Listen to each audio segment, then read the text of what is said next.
Assalamualaikum warahmatullahi wabarakatuh.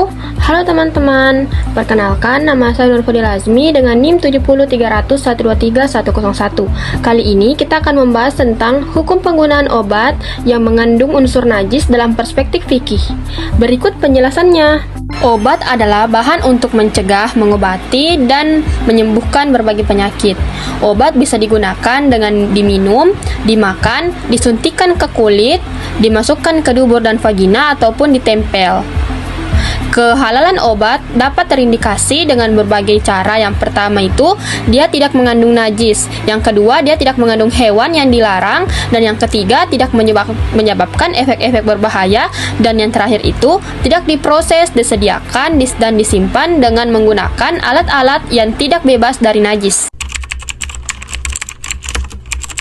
Pada dasarnya, agama Islam melarang penggunaan obat dari benda-benda yang haram, sebagaimana apa yang dikatakan Rasulullah dalam sebuah hadis, yang artinya, sesungguhnya Allah menurunkan penyakit beserta obatnya, dan Dia menjadikan setiap penyakit ada obatnya. Maka berobatlah kalian, tetapi jangan berobat dengan yang haram. Islam adalah agama yang sangat sempurna, mampu menjawab segala persoalan kehidupan manusia, termasuk di dalamnya persoalan pengobatan. Dalam konteks halal haram makanan, obat-obatan, dan bahan-bahan penggunaan harian yang lain, Islam telah meletakkan prinsip-prinsip dan metode-metode tertentu untuk dijadikan garis penentu untuk mengukur status halal atau haram bahan tersebut. Allah telah mensyariatkan berbagai ketentuan hukum untuk kemaslahatan manusia. Yang halal maupun yang haram sudah dijelaskan oleh Allah Subhanahu wa taala dengan ketentuan dibolehkannya yang halal dan dilarangnya yang haram. Ini semua untuk kebaikan manusia. Namun dalam keadaan darurat di mana tidak ada obat lain yang dapat digunakan secara efektif untuk mengobati suatu penyakit. Selanjutnya, macam-macam najis dalam pengobatan. Secara umum, unsur-unsur najis dalam pengobatan terdiri dari yang pertama adalah darah. Darah yaitu suatu cairan berwarna merah yang mengalir pada jasad manusia maupun hewan. Kemudian yang kedua adalah urin atau air kencing. Adalah cairan yang dikeluarkan atau diekskresikan oleh ginjal, kemudian akan dikeluarkan ke seluruh tubuh melalui proses urinasi. Selanjutnya yang ketiga adalah bangkai. Bangkai itu adalah hewan yang meninggal atau mati tanpa disembelih menggunakan syariat Islam. Yang terakhir adalah alkohol. Alkohol lazimnya digunakan dalam dunia medis sebagai obat kumur, pencuci luka, maupun pencuci alat-alat bersih.